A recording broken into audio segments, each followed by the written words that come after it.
Mahaba. Thank you for joining MBN's second digital salon.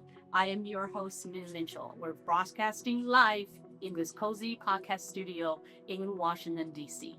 So today we're watching the global power map being redrawn real time. The war in Iran is essentially choked off the Strait of Hormuz, and the geopolitical ripple effects are slamming right into the Indo-Pacific region. So today I have the absolute privilege sitting down with my good friend Randy Schriver.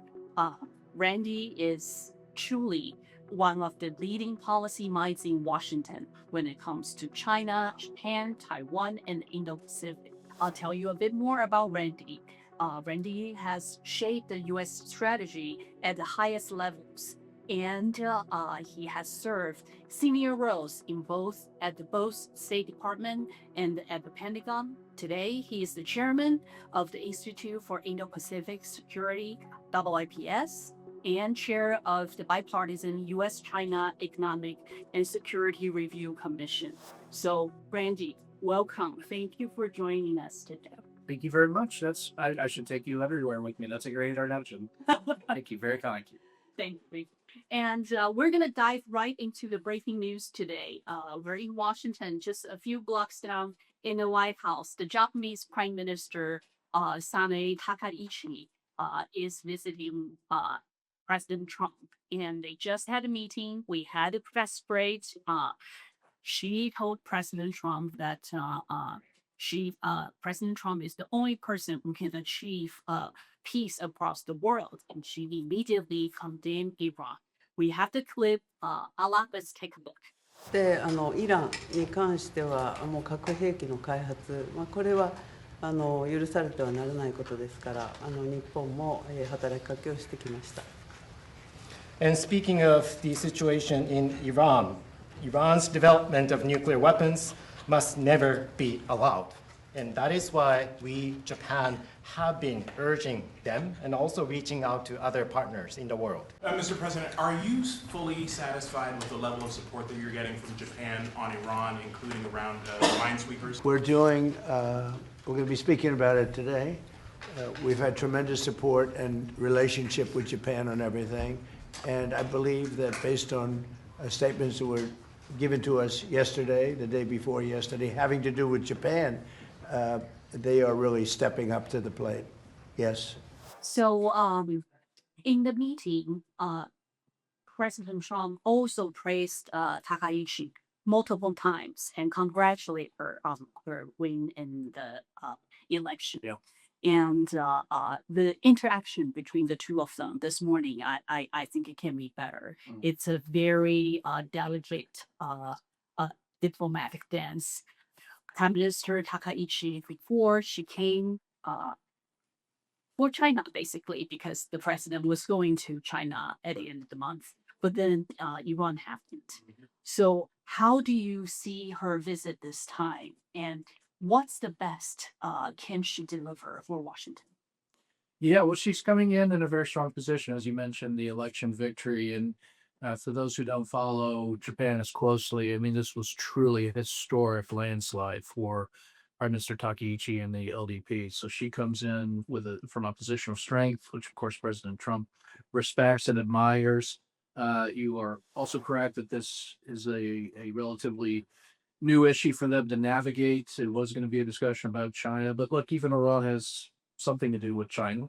China is obviously the number one purchaser of Iranian oil. Something like 85 to 90% of Iranian oil is going to China, and they're still finding ways to get through the Strait of Hormuz with the assistance of the Iranians.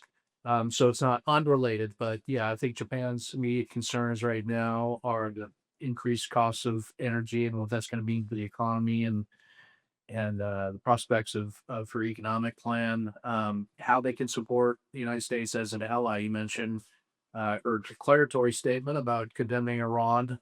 Probably President Trump will be interested to know if there's any other material contributions Japan is able to make on the effort, although we may be nearing a point where the military aspects of the operation will wind down. It's President Trump to lead into kind of a 2 or 3 week time frame. So I anticipate all those conversations will be had behind closed doors. But really, Prime Minister Takaichi wants to land a few points on China, and so I think her concerns will navigate back toward that because this visit with Xi Jinping was delayed; it wasn't canceled. Right. And actually, they also touched upon this. And President Trump said something to everyone's surprise.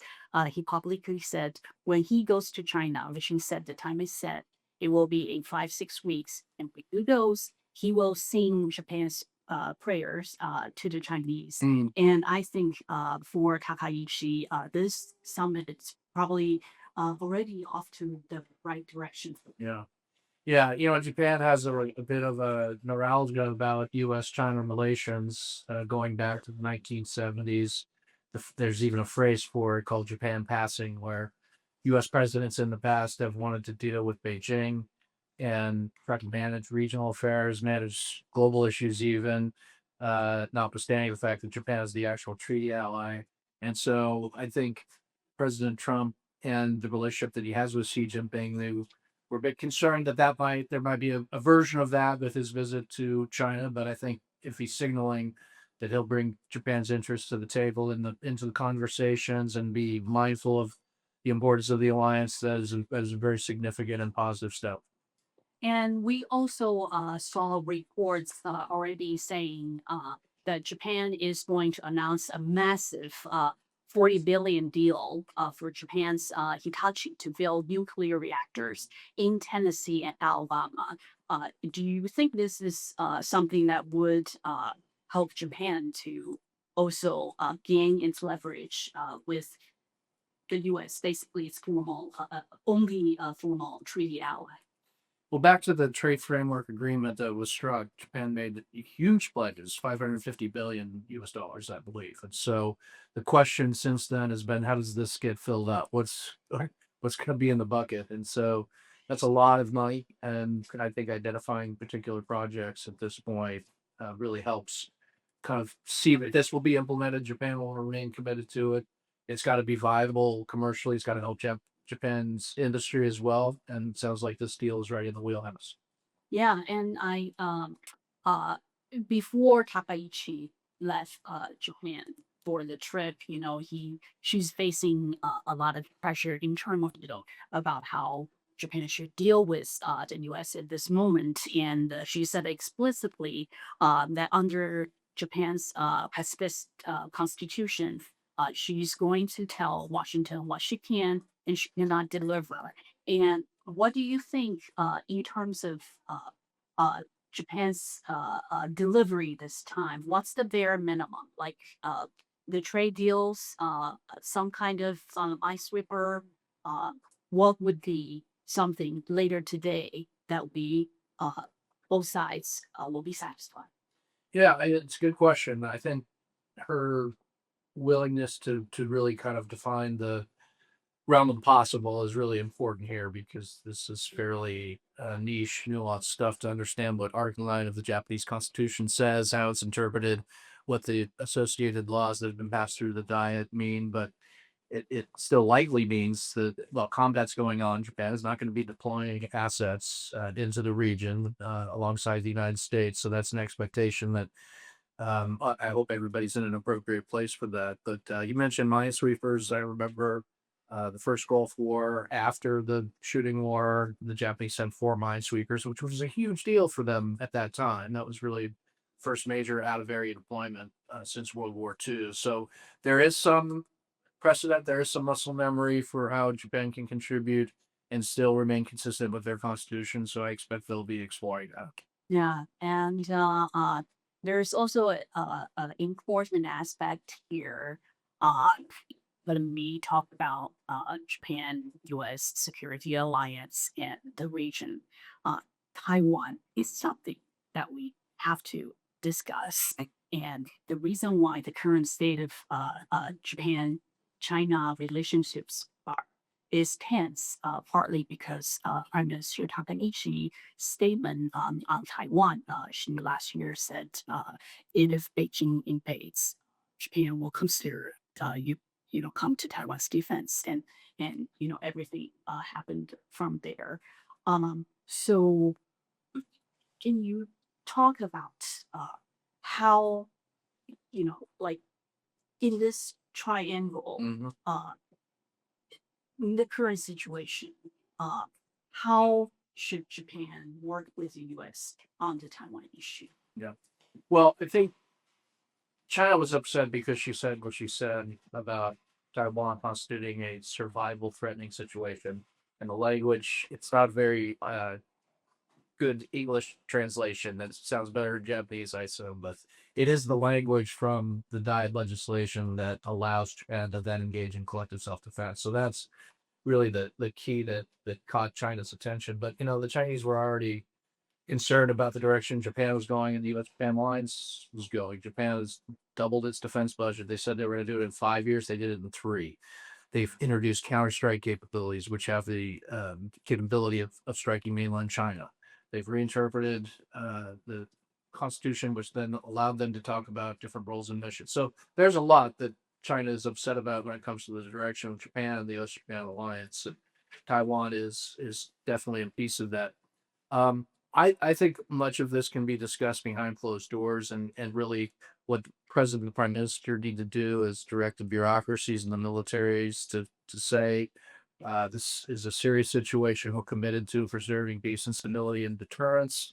Therefore, we need to plan for a variety of scenarios. Probably doesn't do much good for Prime Minister Takichi and President Trump to talk about a blockade versus an invasion, but to really direct the defense ministry and the defense department to say we got to be prepared, and that runs the full gamut. We got to train, equip, we got to exercise, we got to plan for a variety of contingencies with Taiwan. And doing that is not because you're itching for a fight; it's to keep deterrence. So that's my hope. Yeah. And also, this war in Iran, I'm sure China is watching this very closely. Yeah. Every war the U.S. fights, they watch their playbook and everything. And given the situation, is this a stress test, uh, uh, on Taiwan's situation, and how do you see this war means for China? Yeah, so I would say a couple of things about that. They are definitely going to school on it. They always do, as you said in the question. But of course, it's not in isolation. You have what happened in Ukraine and the resistance of the Ukrainian people and defense forces. You have the situation in Venezuela, which was a quick decapitation operation, which probably the United States military is the only military in the world that could have pulled that off. But aren't they thinking, boy, wouldn't that be nice to do in Taiwan and do it cleanly and do it easily?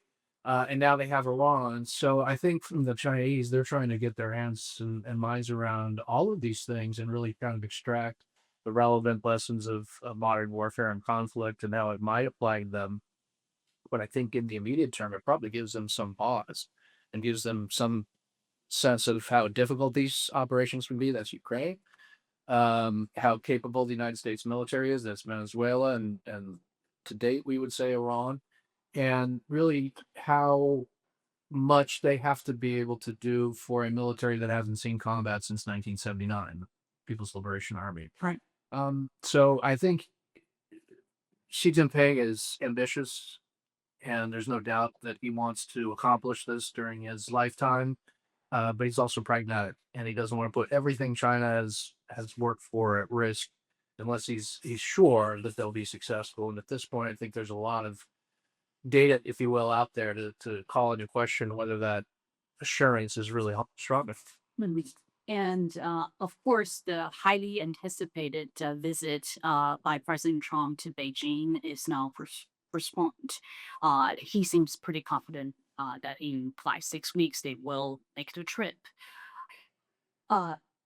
So now adding Iran to the agenda, when President Trump goes, how do you see this summit would play out, and how would Beijing? Let's just put ourselves in their shoes. What would Beijing want out of this? Yeah, I think for President Trump and the U.S. administration, they're hoping for a visit that focused primarily on trade and economic issues.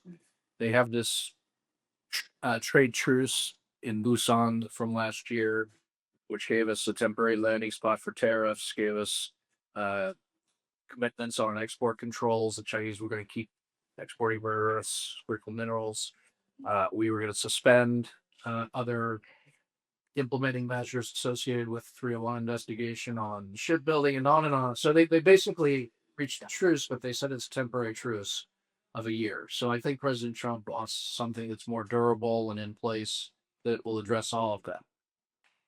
I think the security issues will be on the table, but President Trump would likely not want to go into any sort of conversation that might need the Chinese to ask for some trade-off or some, compensating measure.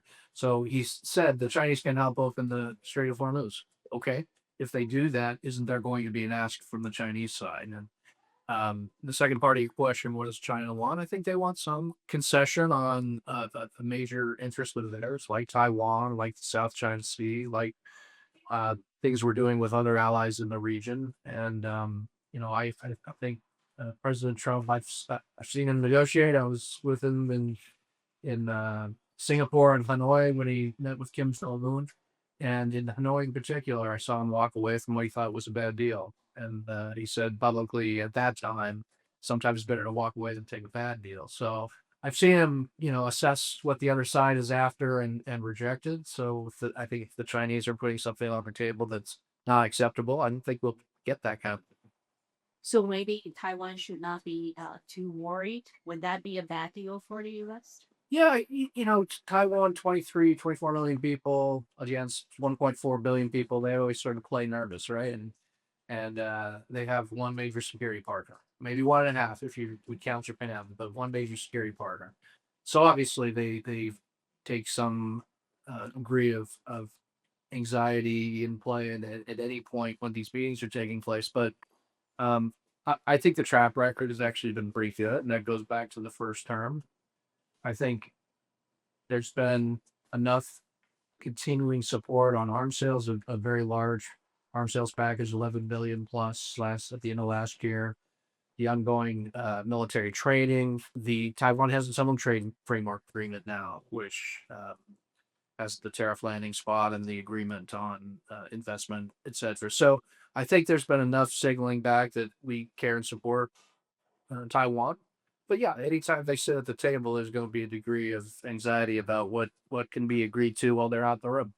Yeah, it is a very delicate situation now with this with the Iran war, and you know the U.S. Having this, according to President Trump, this will end very soon. But do you think this strike, this war, boldens China in some ways in the region, or this is something that China will look at the capability of the U.S. military and say, hold on, maybe don't do that. Start leaving. I mean, they can take both of those sort of impressions and absorb them simultaneously because both are true, right? I mean, in a way, the United States has been a country willing to pursue its interests through use of force. They would say consistent with law and interests and all that, but there are others who have different opinions on that.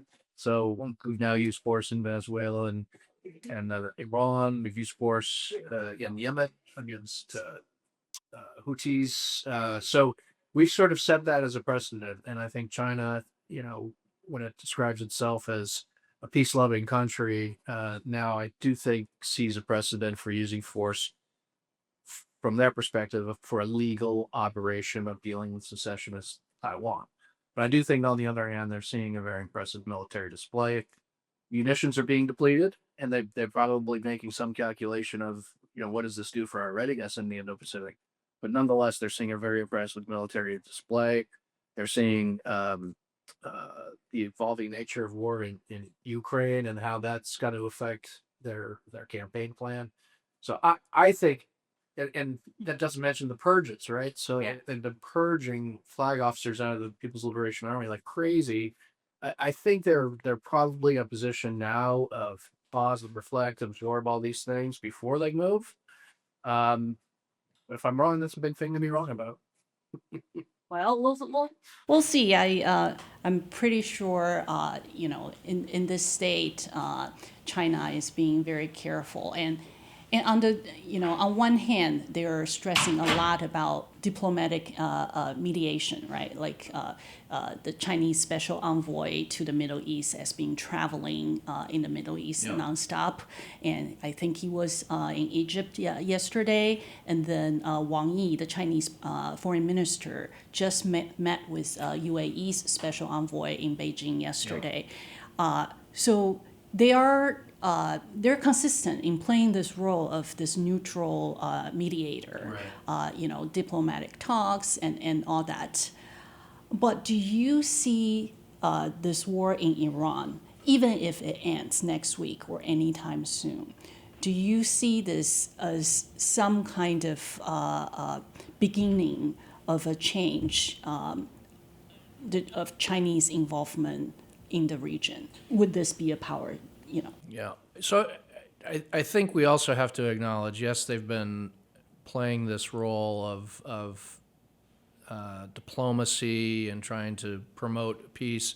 They're also the number one supporter of Iran in the world, number one purchaser of their oil, a lot of material support for security forces, internal and external in Iran. By proxy, China then has its imprimatur on the terrorist activities in the region, Hezbollah and Hamas. So the Chinese, they are in many ways at least complicit in Iran's activities over the last several decades. So I guess I'm making the point, this is not a peace-loving, peace-faring nation that all they touch is good and healthy and wholesome, and there's that other side of things. I think it sort of depends on a few things that we just don't know the answer to right now, which is what's the aftermath politically in Iran and what kind of governance and regime will be there, because China needs client states. They need compliant partners, and if this is some version of the mullahs and the IRGC, then they're probably back in business. But that's a little bit soon to tell. The other is, what does Israel do? And I think the United States might have an idea about how this campaign wraps up on the military side. The enemy gets a vote, and certainly Israel gets a vote. And so that'll, I think, say a lot to how other countries in the region that have been attacked and have absorbed missiles from Iran, but how they see things going forward. Is this going to revert into sort of more traditional Arab-Israeli tensions, or is this going to be, sort of a reset? Iran was, not held in high regard, and there's historic tension between the Persian world and the Arab world when it comes to Iran and the modern sovereign states of the region. So this could be a reset. There are things in there that could really, kind of send us sideways. And the Chinese will be opportunistic. That much we know. But what will that opportunity be? I think we need to learn a little bit more. Yeah, and in terms of Iran, China is very practical. Yeah. We know for a long time Russia, China, Iran, this triangle relationship.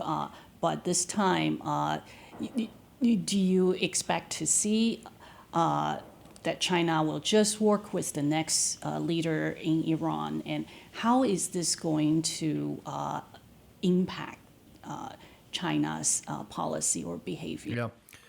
Again, I think it just depends. I think they are remarkably flexible when it comes to working with all kinds of different kinds of regimes. They want somebody they can do business with, and whether that's a democratically elected leader, if that's a authoritarian figure, I think that they are, again, very flexible. For Iran, China was irreplaceably important. Did I just make up a word? Irreplaceably? Irreplaceable. They were extremely important, buying 85% plus of their oil, right? And providing other types of material support. Iran is less important to China. I think it's about 13% of Chinese oil, and they've been compensating. Iran needs China more than China needs Iran. Yes. Basically. So exactly. Yeah, you're saying it better than I am. And of course, you lose Iranian energy, and you've still got Russia that is desperate for continuing Chinese support in their campaign against Ukraine and willing to cut all Right. kinds of long-term cheap energy deals. So the Chinese can absorb this if this turns out to be an Iranian regime that is less favorable and can't do business with them, and the region's a little bit chaotic. I mean, they do need the Strait open because it's not just Iranian oil that they're getting from the region. They're getting natural gas, and they're getting oil from other producing states. But they will deal with the situation as the cards are dealt with them, and they'll be opportunistic. But I think we just need to know a little bit more about how this unfolds to know with specificity what they're going to do. And speaking of China, playing this role of the stabilizing power in the region, I know you have followed China so many years and watching how China grow its soft power, this propaganda overseas, building image and all that. And you just came off from a hearing this morning, talk about China's influence in Latin America. Right. How do you see China's current play globally, especially in the Middle East? Well, they're very strong in the information space, and they spend a lot of time on developing the right messages, what they think are the right messages, effective messages, and then really flooding the zone in ways that touch as many people, elites, but also people in these regions. And what we're seeing now is a very active campaign against the United States. We're the dangerous party. We're the party that is might makes right. We're the ones operating outside of international law and norms, and even worse than that, we're a capricious power that can't be reliable over any period of time. So a bit reckless, and then losing interest. And so they're painting a picture of the United States that they want to be in contrast with their narrative about themselves, peace-loving, peacemaking. But there's that other side of what China's activities have really promoted in the region, which is a lot of instability and chaos. So we got to be out there telling that side of the story. I know that's part of your mission, just being objective. But that's where they're most active. When it comes to economic assistance, development assistance, the BRI type stuff, they've been less successful. I mean, they're active, but in terms of real sort of return on investment, is this gaining them leverage, gaining them influence? It's been more of a mixed bag. So I think what we're seeing, particularly at this early juncture with Iran, is a lot of information space activity, a lot of messaging, a lot of positioning. Whether or not they're going to follow through in other ways that will strengthen their soft power, strengthen their leverage, again, too soon to tell. Yeah, I am going to. I think we cover a lot of grounds, and I know we have a lot of friends online watching us from other parts of the world, and also we have friends here in the studio. So I'm going to open the floor and see if we have questions from the audience that we can all discuss together. Here, Andres. Hi, I'm Andres Ildes, the Iran editor at MBN. My question is actually about a bigger issue, not just Iran. The US and China are engaged in a titanic struggle over AI, especially in the region. We've seen this in the war. Data centers are now considered legitimate targets. It's become a really big, unexpected issue, perhaps. So I wanted to ask you about your view of how AI, the digital Silk Road, and so on, is increasingly a part of China's foreign policy. You're absolutely right. It's definitely one of the leading edges of their engagement in the region. And we had a hearing and did some work on China and the Middle East last year. You've quoted some of our work, I think. And at one point, one of our commissioners said, "Oh, wait a minute, I get this. This is oil for chips."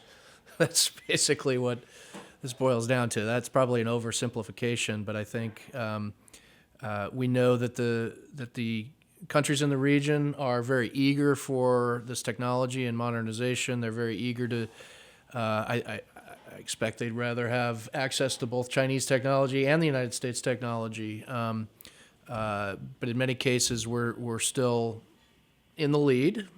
Hard thing to measure, but I think we'd still be the preferred partner. And the question often is, our export controls, our diffusion policy, our willingness to partner with countries in the region at sort of what level of cooperation, what technology level. And I think the Trump administration has been a little more forward-leaning than maybe some had expected, which probably positions us well in the region vis-a-vis China. I mean, there might be some other concerns about control of technology as a global matter, but I think it's very actively in play, and it is something that the United States has to be on top of monitoring, but also adjusting policies accordingly. If we're restricting and holding back, but they're getting the same level of support from China, why not have it be U.S. and why not be actively engaged there? So I like the hand that we have, but we just have to play it smartly, play it well, and I'm pretty confident we can do that. Thank you. Andres just had his Iran newsletter out this morning. Today actually is the Persian New Year's Eve. Oh. So very Okay, happy New yeah. So do they have like the year of the horse that oh, so this year is the Chinese Year of Horse. Yes. And for the Persian New Year, I'll defer to Andres about. It's just another year, but under special circumstances. Okay. Yeah. Thanks for what you're doing. And I think we're going to allow people to ask more questions to continue the conversation. Anyone in the room, or let's take a look on the screen. Are we getting any questions? I'm answering all the questions anybody could possibly have, I think. I know. It's really fascinating to put Asia, to look at Asia in the Middle East, the Yeah. MENA context. Yeah. For us, we follow China, we do Asia for a long time.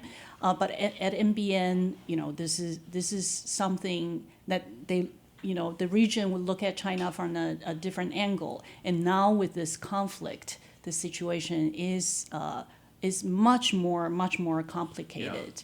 Yeah, and there's linkages that it's not immediately intuitive to me. For example, in Southeast Asia, where you have a couple countries that are majority Islam, but certainly a strong presence throughout the region. There's been serious issues associated with boycotts of U.S. Iconic brands and stores and products because of our Middle East policy, right? And it makes no sense in a lot of cases, So an iconic U.S. restaurant chain brand is hiring local people, probably sourcing local food. So they're really only hurting themselves, but they have a brand that they can go after. So there are a lot of things that probably were underappreciated, underreported that links the regions together for a long time. Yeah, that's why we're trying to add more coverage about what China's doing there. They're great trading partners, but it also comes with a lot of other things as well. But we built this China tracker just a few months ago to track China's footprint in the region, and we look at military diplomacy, soft power, technology, all kinds of things, because it is an issue that the region should be able to look at the numbers and the stats to understand the depth of it. And it's a great service. Thank you. And it's all the team, all here. And one other thing I always want to discuss because of what we do, and going back to the soft power issue, and you just touched upon it. There are historic reasons in the Middle East with China, with Russia, with the U.S. And you think looking ahead, especially when the U.S. is becoming this mind of AI center, investing in the high-level AI technologies and stuff. Do you see the relationship between U.S. and its Middle East partners shaping in different ways? It is more tricky now with the war, Yeah. but when we get out of this, or depending on how we handle it. Yeah, depending on how we Yeah. handle it. Well, yeah, I think we're sort of we're on a bit of a long arc where our interests were largely defined by reliance on the Middle East for oil, which is now less and less over time given U.S. domestic production and what's happening in the global marketplace, to a point now where there's mutual interest in investment in both directions, and sort of a different type. Oil's still important because we have partners and allies, and it is a fungible global commodity. But there's opportunities to kind of reshape and redefine these relationships. President Trump, if you look at all the parts of the world that he takes an interest in and cares about, he cares a great deal about the Middle East. And his record on, for example, the Abraham Accords and trying to bring more countries into that might be one of his strongest legacy issues when all is said and done. Again, we'll see how things unfold from the Iran campaign. So, again, a long arc, less dependency on oil, more acceptance of Israel with the U.S. playing a role through the Abraham Accords, and interest in investment and technology and all this. So yeah, I do see the potential for really reshaping the relationship with the region, but there's a lot of wild cards out there. There are a lot of wild cards out there, and at this stage, it's probably too early to predict anything. Yeah. But these are the talks, policy talks that that's why we like to discuss these different Absolutely. scenarios and stuff. And we have a couple questions from the audience, and one is from Abed, I believe. He asked, what has been the single most event or statement that surprised you the most in this conflict? The single most surprising statement, or Statement or event, like. well, I think it's probably the first few days of the conflict, maybe even the first 24 hours, how quickly some of the major objectives were accomplished. I mean, that's pretty stunning, with the Ayatollah and much of the leadership. That was basically a single strike because they were concentrated. But the rapid way the Navy was decimated, the rapid way the ballistic cruise missile and the production facilities were destroyed. I don't want to say, lacking confidence in the U.S. military, but I mean, the speed is pretty remarkable that that was done within, 48, maybe a 3 or 4 day window. But I think that probably surprised me. This is very interesting. I think everyone, not shocked, but everyone was looking at this like, wow, Yeah. the U.S. does have that type of Yeah. capability. And you, in your career, you have been in the White House Situation Room, probably every week when you're there. So what kind of discussion, like when you are launching a military strike like this, what are the things that goes on in the room that you talk about? And Yeah, well, I think the military is inclined to think about these things as campaigns, and the absolute interest in clear objectives and applying the means to achieving those objectives. So if you say, we're looking at decapitation operation of political elites, destruction of the Navy, destruction of ballistic missiles and their production facilities, got it, boss, we can do that, and we can apply the means, and, that's across the joint force and all that. I think the risk sometimes is people think the military, because it's so good, in a way you can be sort of victim of your own success and your own capabilities, right? Is that people start to think the military can have a overstated role in the political transformation of a country or the rebuilding or whatever. And sort of time and again, we've allowed mission creep, and we've allowed, the military to take on roles that's really not core to what the military does. So the hope is you have the military talking about the military campaign and what it can do and the means applied for that and what timeline, but the complementary discussion about what does that mean for the political future of the country, the diplomatic relations in the region, and all that. So, in a lot of ways, if it's done right, DoD's piece is the most clearly defined and the cleanest kind of part of the operation. Particularly if it's through precision munitions and you're not contemplating Right. boots on the ground and all that. But we've had a historic challenge of keeping the military in that lane and not asking too much of them and not asking for things that are outside their core. Yeah, and like you said, the military is the cleanest, but when it goes to the policy impact, the like how you play out, how China would react, Yep. EU would react. Actually, earlier today, in the press conference, not the press parade Yes. before the meeting, they kind of talk about it like, could give the allies a heads up. Yeah. Well, that's a calculation that you make, and if you're anticipating coalition operations, particularly at an early stage, you probably would want buy-in as early as possible, preferably even before the strike. So advance notice, I think, in that case would be helpful. But it's not without risk. Operational security risk. The more people know, the higher the chances of some sort of leak or some, disruption to the campaign. It's just a calculation that political leaders have to make, and I think the military is inclined. Less people that know, the better. Right. They take operational security very seriously, and I think political people have to make that broader calculation. Do we want allies and partners brought in on the front end? Do we want to bring them on midstream? And they made the decisions that they made. Right. And we're getting another question here about the Kirk Island. Cargo, yeah. Karg Island. The President Trump has been talking about it.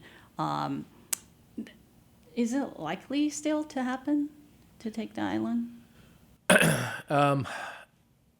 Well, I don't know the answer to that. Right. And I think my guess is it relates to information we will learn not over a pretty short period of time.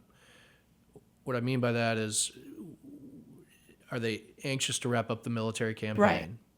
And I get the sense that the president is. He's looking for an off-ramp for a lot of reasons. And if that's the case, then we're probably not going to be in a position to take it. It also relates to the politics. If, the goal in Venezuela was to get a regime in place that would be more compliant and cooperative on a range of things like counter narcotics and counter illegal, illicit activity, human trafficking, etc., everything that was going on with the cartels. And President Trump is willing to have Delcy Rodriguez and the Maduro cronies do that for some period of time, right? As long as, and U.S. oil companies are allowed to go down there and check things out. So in a way, if we have a regime in Tehran for a period of time that, restarts the oil and is a more compliant and cooperative regime, then you don't have to take it. You don't have to do anything further, really. So there's just these variables. We need to know a little more, and I don't think that means months. I think it's probably weeks. You think probably weeks? I think it was yesterday the president was talking about how he couldn't find anyone to negotiate Right. Iran anymore, and the new leader is nowhere to be seen. Yeah. It seems like it's a situation. Any moment it can change, but it's still very unclear. Yeah, it does seem that the IRGC is intact as a fighting force and is imposing security throughout at least the Tehran area. So those guys will fight to the death. They'll Right. fight for their lives because they were benefiting from the regime. They were part of the security apparatus that oppressed internally. Those guys have nothing else to live for if this doesn't survive somewhat intact. So, I think there are scenarios where even if you don't have somebody of the stature of Khomeini and his son, that structure can promote somebody to, have a position of authority and some form of governance. But again, just too early to tell all that. Yeah, I think we're going to have a long month ahead of us on how we wind down on the situation. Yeah, and the enemy gets a vote. So if you look at the Strait of Hormuz, boy, that's tough geography if you're trying to survive a contested environment, because very few sea mines, very few rockets and shore-based missiles can close that thing down. And I remember serving in Desert Shield, Desert Storm. We had 2 ships hit mines in the sea. They were World War II era proximity contact mines, and boy, did that put a scare into the entire fleet that was operating in the Persian Gulf and areas around there. So you can do a lot to bring commerce to a halt and really create problems. So they get a vote. They can do that as a point of leverage. So even if we want to wind down, if they're sensing that it's unfavorable terms, they can keep stirring that up just long enough to try to improve the terms. Yeah. Sorry, we get another question here. How do you assess the impact of Iran's proxy activities on the risk of inadvertent escalation, particularly in areas that include nuclear facilities or other critical infrastructure? In the United States or in the region, or I think Israel, if you look at their campaign, they are going after the proxies while they're going after Iran.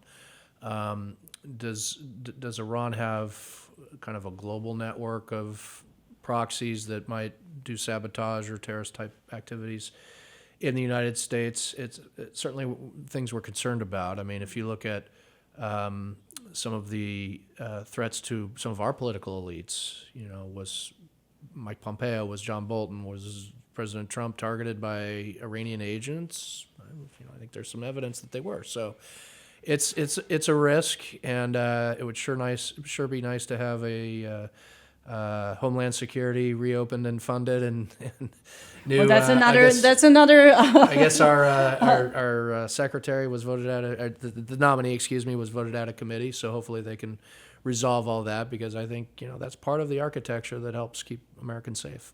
Yeah. Do you think at this point the proxies would have the same reach or determination to? Very hard to measure. Yeah. I mean, it's a known unknown, to use the Right. Rumsfeldian lexicon, right? If they see their main sponsor, basically on their knees and almost finished, then that's certainly going to change motivations and interests. But it's not, the risk is not zero. Let's just say that. The risk is not zero. I think that's a very good phrase for that. And I have a couple more questions here.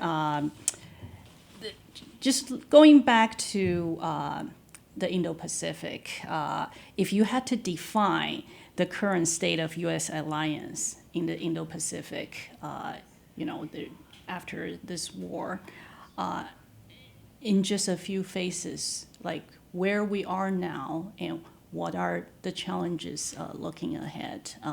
How do you look at this now after this war? Well, I think alliances have been a bipartisan project in the United States for a long time. And I think if you look at the Indo-Pacific across administrations, Trump to Biden, back to Trump, I think there's been a lot of investment and support for the alliances. Different approaches, and I think President Trump tends to look at the economic and trade issues as our own national security, our own national well-being, so that doesn't give you necessarily favorable or preferable treatment because you're a treaty ally. But I think if you look And our major allies, they're all in pretty good health, with Prime Minister Takaichi's visit this week. In Korea with President Lee, we're kind of defying gravity. We have a progressive government in Seoul and a Republican government in Washington. They're getting along famously, and we're talking about new areas of cooperation like shipbuilding. With Prime Minister Albanese in Australia, you had a great visit where they talked about cooperation in critical minerals and supply chains. President Marcos had a terrific visit here where they've expanded our military exercises. Balakatan, largest ever, for deploying things into ECTA sites. So it all looks pretty healthy to me. But, challenges like the Iran war and the knock-on effects, particularly the immediate one, which is energy costs and raising the cost of living, that throws another challenge into the mix. So we'll see. We'll see. Well, thank you so much, Randy, Sure. for, Thanks for having me. your great insights today. And thank you all for being online. Shukram. Today's Salon will be dubbed in Arabic language and post on El Hura News YouTube channel. And please do follow El Hura News website and our newsletters. Your support make our work better, and we'll see you next time.